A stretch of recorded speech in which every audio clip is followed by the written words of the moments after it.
Social মিডিয়ার এক টুকরো ভাইরাল ভিডিও, যেটি অনেকের কাছে ছিল নিছক হাসির খোরাক। সেই ভিডিওই শেষ পর্যন্ত কেড়ে নিল এক নিরীহ সহজ সরল মানুষের জীবন। মধ্যপ্রদেশের জবলপুর জেলার খিতলা গ্রামের বাসিন্দা ইন্দ্র কুমার তিওয়ারির গল্প যেন আধুনিক সময়ের এক নির্মম বাস্তবতা, যেখানে আবেগ, সরলতা আর অসতর্কতার সুযোগ নিয়ে পরিকল্পিতভাবে সাজানো হয় এক ভয়ঙ্কর হত্যাকাণ্ড।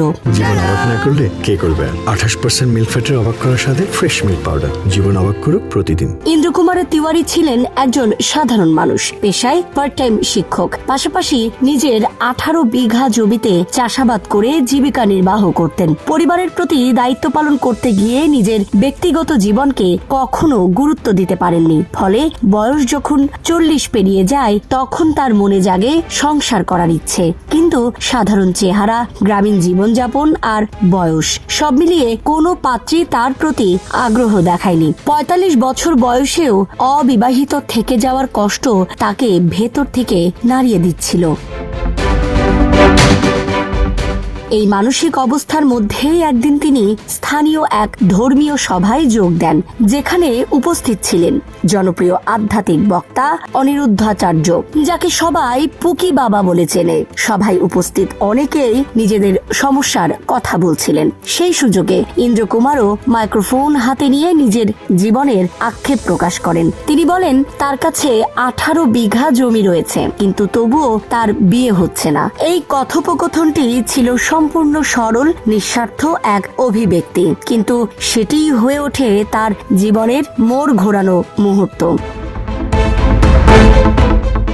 কেউ একজন সেই মুহূর্তের ভিডিও ধারণ করে সামাজিক মাধ্যমে ছড়িয়ে দেয়। অল্প সময়ের মধ্যে ভিডিওটি ভাইরাল হয়ে যায়। মানুষ সেটি দেখে হাসাহাসি করে, মজা নেয়, মিম বানায়। কিন্তু এই হাসির আড়ালেই লুকিয়েছিল এক ভয়ঙ্কর বিপদ। ভিডিওটি গিয়ে পৌঁছায় উত্তরপ্রদেশের গোরখপুরের এক নারী সাহিবা বানুর হাতে। সে ভিডিও দেখে বুঝতে পারে এই মানুষটি সহজ সরল, একা এবং সবচেয়ে বড় কথা, তার কাছে মূল্যবান জমি রয়েছে।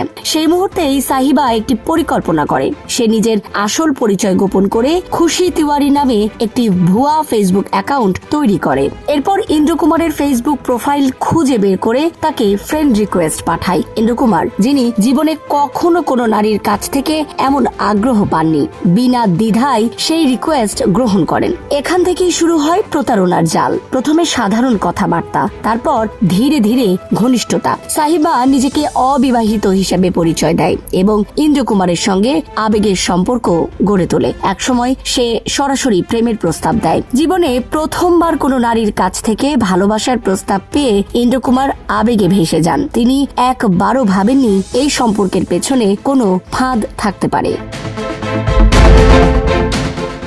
পরিকল্পনার পরবর্তী ধাপে সাহিবার স্বামী কৌশলে নিজেকে তার ভাই পরিচয় দিয়ে ইন্দ্র কুমারের সঙ্গে যোগাযোগ করে। জানানো হয় তারা দরিদ্র পরিবার, তাই জাঁকজমক করে বিয়ে সম্ভব নয়। ইন্দ্র কুমার এতে কোনো আপত্তি করেননি, বরং তিনি নিজেই একা উত্তরপ্রদেশে গিয়ে বিয়ে করার সিদ্ধান্ত নেন। পরিবারের কাউকেও সঙ্গে নেননি। সঙ্গে নিয়ে যান 1.5 লাখ টাকার সোনার গয়না এবং নগদ অর্থ। উত্তরপ্রদেশে পৌঁছে একটি হোটেলে খুব সাধারণভাবে মালাবদল ও সিঁদুরদানের মাধ্যমে বিয়ের নাটক সম্পন্ন হয়। এই পুরো আয়োজন ছিল পরিকল্পিত প্রতারণার অংশ।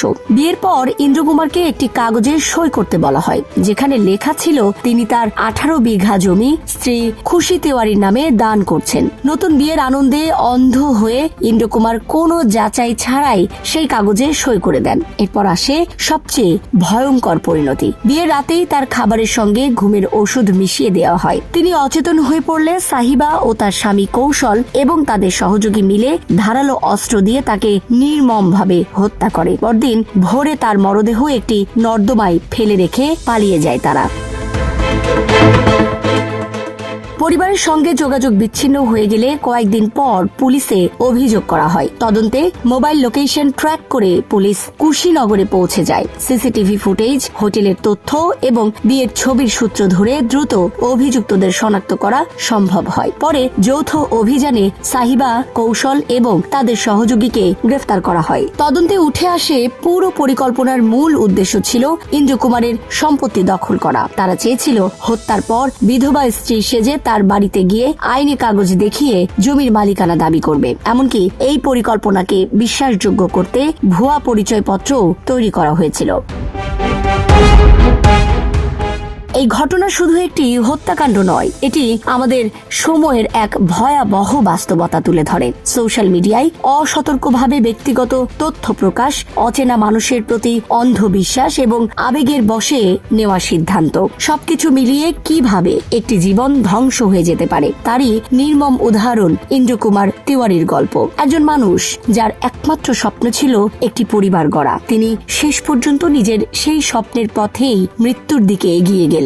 এই ঘটনা আমাদের মনে করিয়ে দেয়, ডিজিটাল যুগে প্রতিটি পদক্ষেপ, প্রতিটি তথ্য শেয়ার করার আগে বহুবার ভাবা জরুরি। কারণ কখন, কোথায়, কোন তথ্য কার হাতে গিয়ে বিপদ ডেকে আনবে তা কেউ জানে না।